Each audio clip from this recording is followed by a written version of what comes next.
أعوذ بالله من الشيطان الرجيم بسم الله الرحمن الرحيم الصلاة والسلام عليك يا أشرف الأنبياء والمرسلين وصلى الله على سيدنا Muhammad وعلى آله وصحبه أجمعين. Thank you to Hanya and her team, Sarah and all the others for giving me this opportunity to speak before you. I'm here today to represent the Center for Media Monitoring. I guess I should start by telling you a little bit about the center. The center was set up in 2018 on the back of some ad hoc anecdotal work that was done by a gentleman by the name of Mikdad Versi. What Mikdad was doing was keeping an eye on the media and how they reported on Muslims and Islam. And what he found was that he found quite a number of examples which were just blatant false reporting. One of the ones that I remember was there was a terrorist attack in the Basque region of Spain, and the Sun newspaper decided to headline it as Islamist attack and said that the perpetrators had shouted Allahu Akbar whilst they were shooting people. It turned out that they were actually Basque separatists who had nothing to do with Islam or Muslims or anything. They hadn't shouted Allahu Akbar. And he found a number of these which were just blatant falsehoods. And so on the back of that, he decided to launch this project. And I was the first employee, and for my sins, I'm still here for some reason. And the center's developed over the years, over the last 7.5 years, to a point where we've produced some major studies, and I would argue, we're pretty well respected across the media and to an extent academic circles. But we're here to talk about our latest report, which has probably got the best of all the coverage of our reports and findings over the years. And it's a report that's focused entirely on the BBC's coverage of Gaza, but over a 1-year period from October 2023, when the Hamas attacks happened, until October 2024. And I mean, to start, I would say the justification for looking at the BBC is the fact that the BBC has a reputation both domestically and internationally for being an organization that people feel is fair, or at the very least ought to be fair, a sort of neutral ground against the right-wing propagandists or the left-wing ideologues. And yet, we found, as you'll see in some of the findings I present to you, that that's not quite the case. The other thing, if you remember, at the sort of onset of Israel's bombing of Gaza, probably a week or two into it, the then Prime Minister of the UK, Rishi Sunak, went to Israel and had a meeting with Isaac Herzog, the President of the Israeli state. And before the world's media, it was astonishing that Herzog was actually lobbying the British Prime Minister to bring the BBC into line. The BBC, according to him, was anti-Israel. And we've seen this polemic and this accusation being regurgitated in right-wing media circles over the last, year and a half or more, since the Israelis attacked Gaza and have kept bombing it and killing innocent Palestinians. And yet, despite the fact that tens of thousands of Palestinians have died, and some people would argue that's a conservative estimate, there are estimates that say hundreds of thousands have actually been killed. The Israelis or supporters of Israel still believe the BBC is against them. An Israeli lawyer called Assassin produced a report based on which was determined by AI modeling to try and prove that it was actually the BBC who was anti-Israel, and that got a lot of coverage from the right-wing media in this country, and almost every accusation against the BBC gets a lot of coverage in the right wing. So on the back of that, we thought, we did a report actually in February of 2023, we launched, which I authored, on the media bias of Gaza. And we looked across the British media, about 30 different publications, which looked at the first month's coverage. And in there, we found quite clearly that the media as a whole was pretty pro-Israel and anti-Palestinian. But the BBC, because of all of the attacks on it, deserves a special scrutiny, given both the BBC claims that there's a both-sidism, and well, you guys complain and the Israelis complain, and therefore we must be doing something right because both of you have got complaints, and so we produced this study, and I want to take you through some of the findings so you get a better idea of exactly what we've uncovered. Can you all see the presentation? Have I done this correctly? Yeah, brilliant. For some reason I can't flick through it. Just bear with me a moment.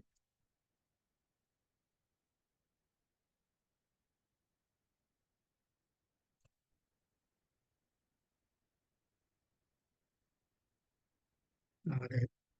So going back to it, so the report's titled "One Story Double Standards." We thought it was quite an apt title to give to the report, and I'll take you through some of the key highlights. The analysis is very, very comprehensive, and it's actually been praised by people who have pored over it, including an academic I had a meeting with today who seemed to be very, very impressed with the work. 3,873 articles, over 32,000 broadcast segments over 12 months. That includes television and radio. So huge scale. We did some AI modeling, so AI helped in assessing these, but there was human oversight over all of that. And I would encourage you to, those of you interested in that kind of thing, I mean, AI is becoming is garnering a lot of interest from a lot of. Please do look at the methodology. I think you'd find that it's quite a feat and quite impressive. I certainly think so. One of our main findings was just the extreme coverage, the extreme imbalance in the coverage. So Israeli deaths were given 33 times more coverage in articles and 19 times more in TV and radio, despite the fact that there's a casualty ratio in favoring Palestinians of 34-1. So for every one Israeli killed, 34 Palestinians have been killed. And like I said, that might well be a conservative estimate. Yet despite that, pro rata, the BBC is giving the Israelis 3 times more coverage. So I think that in itself, as a broad statistic, shows you just how favorable the BBC coverage has been towards Israel, and the framing in itself. And we'll go through some of those things after this. So one of the sections that I opened was to look at language, which is an interest of mine. And we noticed a language hierarchy where certain, what we call emotive terms, were used either exclusively or almost exclusively for Israelis. So the Israelis are said to be butchered, they're said to be murdered. I mean, if you look at it, murdered, for example, or murder, one of the words, a word that describes intent, to murder, if you say somebody is murdered, what that means is that there's real harsh intent behind that action. Used 220 times for Israelis and only once for Palestinians in BBC coverage, which and these a lot of these are not just Israeli spokespeople appearing on screen and using these terms. We also differentiated between the times that Israeli spokespeople uttered these terms and when BBC presenters themselves were using these terms to describe what happened on October the 7th or what happened against the Israelis. 70% of all these emotive terms on TV and radio were used for Israeli victims. And the use of the word massacre, you probably have seen this in the coverage if you've been keeping up with it, used 18 times more frequently for Israeli victims. So quite often you'll see in articles or the presenter on screen will say, the massacre of October the 7th, when Hamas gunmen massacred Israelis. And, that's a very emotive and very, very sort of deliberate term, a way of describing what took place on October 7th. But we hardly ever hear that word being used for the ongoing massacre of Gaza, where, I mean, the Israelis are killing with impunity now, but they rather do wall-to-wall coverage of a rapper in Glastonbury, but that's another story. So we've got this word cloud in the report. You look at it, but it quite clearly shows where the real harsh terms are used for Israeli victims, and softer words are used when describing Palestinian victims. this was a major finding of ours. So when the ICJ ruled on potential genocide on part of the Israelis, and the Palestinians and other nations and people are accusing the Israelis of a genocide, and even Israeli academics and authors and some of the population have said, this now amounts to a genocide. This has gone far enough, where tens of thousands of children, women are being massacred. There's no real differentiation between Hamas and the civilian population. We found over 100 instances of the BBC presenters shutting down genocide discussions. There was one major example from the start of this whole coverage with, if you remember Newsnight, Kirsty Walk, who used to present Newsnight, she's left now, she's retired, I think. Francesca Albanese, who's I forget her title, the UN rapporteur of the occupied territories, I believe. She came on to Newsnight and mentioned the word genocide, that there's potential genocide taking place. Kirsty Walk's response to it was to say, can we just be clear, genocide is not what's happening here. So this is not an Israeli spokesman, this is a BBC news presenter, basically said, this is not genocide. And we found 100 instances, 100 plus instances of that. There was zero mentions of Netanyahu's speech where he made the biblical reference to Amalek, people who the Jews have been ordered to kill and massacre. The BBC never covered that at all. You think that would be a very interesting thing, particularly for their religious correspondent, right? It's a biblical, but there's no mention of it. 25 BBC journalists wrote a letter complaining that the ICJ ruling was not given due prominence. So these are not just our findings or our complaints. People within the BBC, the journalists themselves, have noticed this, have seen this, and have actually written to the people higher up, but seemingly got nowhere so far. Some of the key statistics, I've mentioned them before. The one at the bottom, I haven't mentioned. So 11-to-1 ratio of Israeli versus Palestinian perspective shared. So for every one Palestinian perspective or voice, there's 11 Israelis, and you always constantly get these Israeli government spokespeople. And what's notable about it, they all seem to have the same script. The same words are used, the same terms are used. And anti-Semitism is brought into the conversation. It's always a case of Hamas, human shields, all of this kind of thing. It's almost as if they're reading from one script, and the BBC seems to have given them more prominence than the Palestinians. Nearly 80% of the BBC use of the Hamas-run qualifier. And if you compare that to an American broadcaster, CNN, who's seen as sort of the BBC sister station in the US, CNN only uses Hamas-run qualifier 9.7% of the time, which is quite startling. And there's something to be said for the Hamas-run qualifier. So if you remember one of the hospitals that got attacked, I think it was the Al-Shifa, I might be wrong on that, but I think it was the Al-Shifa. And there was confusion as to who did the attack. It seemed like the Israelis were the only ones capable of doing it. The Israelis blamed Islamic Jihad or Hamas for doing it.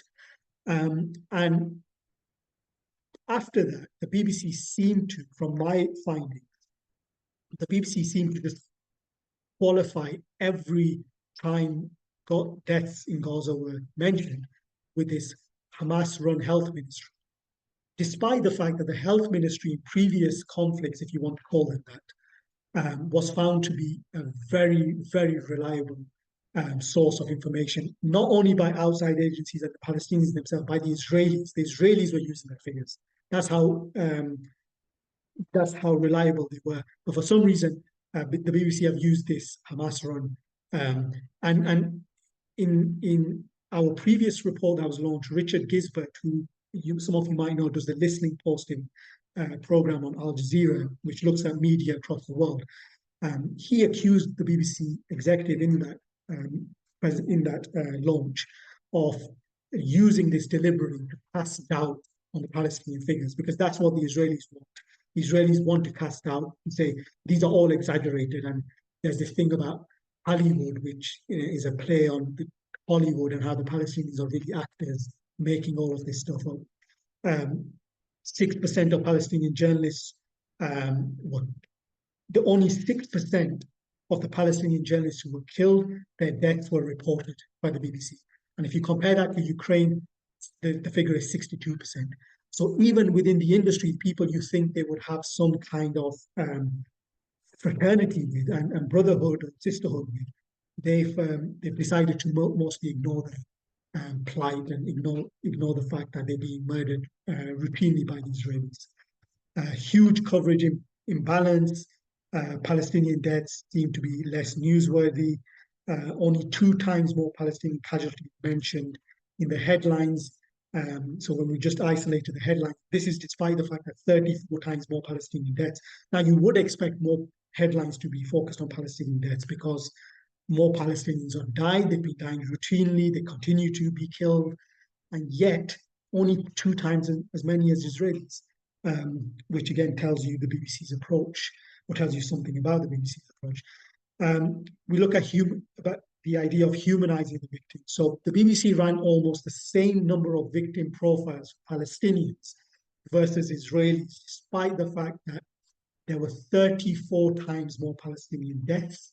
So we go back to that figure of 34 times. So the victim profiles, and what we mean by that is when an article is focused on a particular person or a particular incident, 279 occasions for Palestinians, despite tens of thousands of Palestinians will be killed, and 201 times for the Israelis. And it's noticeable that every time a major issue happened or incident happened against the Palestinians, some bombing that the Israelis did on a particular area of Gaza or some camp in the West Bank, the BBC would produce a profile for one of the hostage victims, almost as this kind of to equalize or to have this false balance in this whole thing. So again, we see this two-sidedness from BBC, which is a problematic framing in itself. This is one of the examples of that. Peace activists. You look at the emotion involved. The son awaits for the news, good or bad. A son waiting for the news of his mother who's been taken hostage. Tributes for brave British Israeli father murdered. British Israeli father. And again, you see the use of the word murdered. And you compare it against Palestinian. I still can't get over this. The lonely death of a Gaza man with Down syndrome. This is a guy who was attacked by an IDF dog and was left to die. A guy who had Down syndrome. Just imagine that. And look at the BBC's initial headline. They only changed it when we complained. And other people complained as well, I should say. You weren't the only ones. But you look at how, and this is a good example because what they do is omit the perpetrator straight away. You see no mention of Israel or the IDF in the initial headline. And also look how they qualify the headline. Mother tells BBC, almost like, well, we've only got it from a second-hand source. And to be fair, from a journalistic perspective, they may well be correct because, it is a fact that the BBC journalists and other journalists are not allowed in Gaza. But that's a different story in itself. The question arises, why don't they have people in Gaza? Al Jazeera had people in Gaza. Other news stations have prioritized that, knowing that the Israelis go in every few years. The BBC decided to pull their people out. So again, I think that's a cross against the BBC in terms of not having their representation to tell the real story. The BBC, in terms of interviews, 1,085 Palestinian representatives against 2,350 Israelis, what we call platforming voices. So again, you see almost double the number of Israelis coming on, giving their viewpoint, and effectively repeating the same lines and propaganda that you keep hearing. And you probably keep reading things, over a year and a half. We wanted to have a comparison between Ukraine and Gaza because it just seemed very obvious that this, from an anecdotal perspective, and when you look on social media, particularly Twitter, there were clear examples where we saw this sort of double standard. So in the case of Ukraine, you have a clear attribution: baby killed in Russian strike. When it comes to the Palestinians, children who were killed, Hind Rajab, a young girl of 6, who was killed by the Israelis, found dead in Gaza. Again, you look at that language used, killed versus found dead. One is a very deliberate act, one is passive, or we're not sure what's happened to you. War crimes terminology, Russia clearly defined as a state committing war crimes. In terms of Gaza, there's an avoidance to use any language of war crimes or genocide, etc. So again, the qualifier of Hamas says, and very direct language when describe Ukrainian fatalities, 24 people killed in Russian ballistic missile attack. Indirect language for the Palestinians and in Gaza. Palestinians flee area. Again, no mention of the Israelis in there. Emotive terms freely used for Russia, and as you've seen, very cautious and passive language used for the Palestinians. This is the screenshot of the example I mentioned with Hind Rajab and compared with the baby killed by Russia in Ukraine. Some of the key recommendations we put in the report. So we looked at a language policy review. We want the BBC to eliminate this selective application of emotive terms, a perspective balance, so ensure there's a proportional representation of voices, which is part of their charter. They're supposed to do this as part of what they claim to uphold. Genocide coverage, why are the BBC avoiding this? Why are they actively shutting it down? That's not their job to do. Context is a big thing. So you hardly have any mentions of occupation, of settlement, so detention of Palestinians. You see in the language, hostages versus prisoners. There's no real context as to why the Palestinians have been locked up for many years without charge, etc. And very few, I think 0.5% of articles mention the occupation. And this goes back to the two-sidism that I mentioned. So it's by international law, one side here is an occupying force, the other side is the one that is occupied. That's a fact. That's not an opinion. And the BBC hardly mention it. And when they do mention it, they want to qualify that with, well, the Israelis dispute this, or the Israelis would disagree with this. Attribution, so they should be using the active voice consistently for all of the perpetrators. And if BBC are really open for change, staff training to address systematic bias in the editorial process. I leave it there because I think I had 20 minutes and I think I'm on time. So and I've gone through a lot, but please do read the report. I mean, I mentioned earlier on to Sarah and Hanya that it is 180 pages long. It's a great read, but if you don't fancy reading it, do go to our Twitter, CFMM UK. I created a thread on the day of the launch. It's still there, quite prominent. And just go through that, you'll see all the key findings. But it's good for and all of us who care about the Palestinians, who care about this issue, who have these facts on our fingertips, because media is one major pillar of this whole conflict. The Israelis have made it a major pillar of any conflict. They talk about a media war, a war in the media, which sometimes they say is more important than the war on the ground. And so we need to have the ammunition to basically correct any false arguments. So thank you for listening. Thank you so much, Faisal. And inshallah, we will be sharing that thread either on our group chat or right now, inshallah. We wanted to ask you really quick before we go into Q&As, are there any actions you think we can take now that we've been through the reports and obviously you wrote the reports, but are there any actions you feel like, any obvious actions you think we can now take now that we know the report? Yeah, just to correct you, I wrote some of them. You wrote some of the report, of course. I don't like taking credit where I've not. No, of course. So, but yeah. Anyway, we're all about accuracy, so I thought I'd be accurate on that. In terms of actions, look, one of the things we do, we always encourage people is, first of all, like I said, arm yourself with knowledge, make sure you're up to date on that. And I'm sure all of you here are here because you're interested in news, you care about this issue.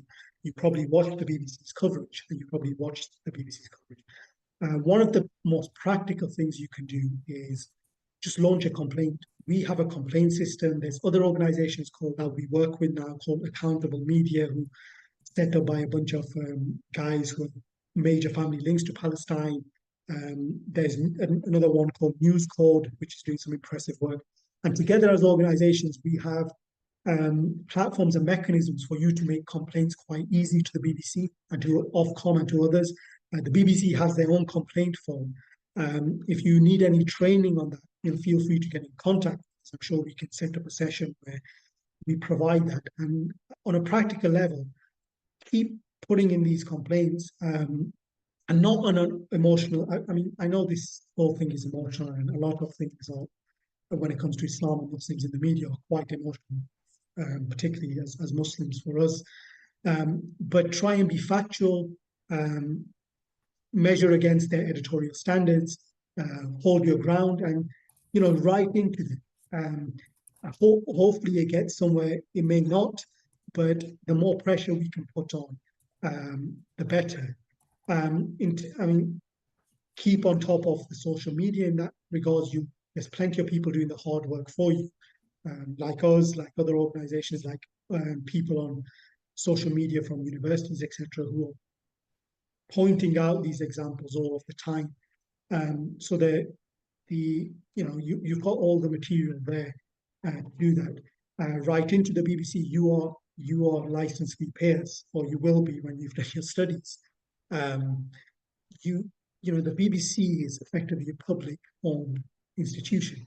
We have a right to hold this institution to account. It's not private like some of these other media organizations. And the BBC does some good work as well. We shouldn't forget that. I think quite often, especially with an issue like this, and when we've seen just how blatant the double standard is, we can get very emotional. We can make institutions and organizations into sort of our enemies. But there's far greater enemies that Muslims face in the UK, apart from the BBC, or independent of the BBC, particularly in the right-wing media. And take it from me, I do this hard work every day. 7.5 years ago when I started, I never had one white hair, either in my beard or on the side of my head. I have many now. And I can tell you a lot of that has been through viewing and witnessing just how blatantly polemical the media is and has become, particularly since the launch of GB News, particularly since October the 7th, against Muslims. And these people I will openly say this is not a halfway house. These people have declared Muslims to be an enemy and increasingly use the language of framing us as enemies of the state. And we have a right to, within the legal means and with the mechanisms that exist, for example, complaining to the regulators and complaining through the complaint channels, to fight back against that. So I would encourage that to be a part of the sort of work that you guys do. I don't think we as Muslims in general, we don't give. I mean, we're a very generous community. There's a story that came out last year that said we give 4 times as much charity than any other community. Now that's a proper news story. Unfortunately, nobody seemed to cover it for obvious reasons. But we do give a lot of charity. We give our zakat, etc. It's our religious obligation. But we don't seem to fund research organizations. We desperately need funding of research organizations. Not just CFMM, but please do contribute to CFMM also, because this work is draining and it takes a lot of effort to put together. But it's been worth it because we've had a great response. So those are some of the practical steps I would say that you can take. Go to your MPs, make people aware. Lobby your MPs if you've seen coverage. So at least they're aware that their constituents are politically aware and politically active. It's part of, I would argue, our religious duty. We are in, so those are some of the practical steps. If you need any help with that, please do get in touch, and we can try and assist on that. I've just noticed, by the way, on the presentation, Israel is spelled incorrectly, so do forgive us for that. It's just caught my eye.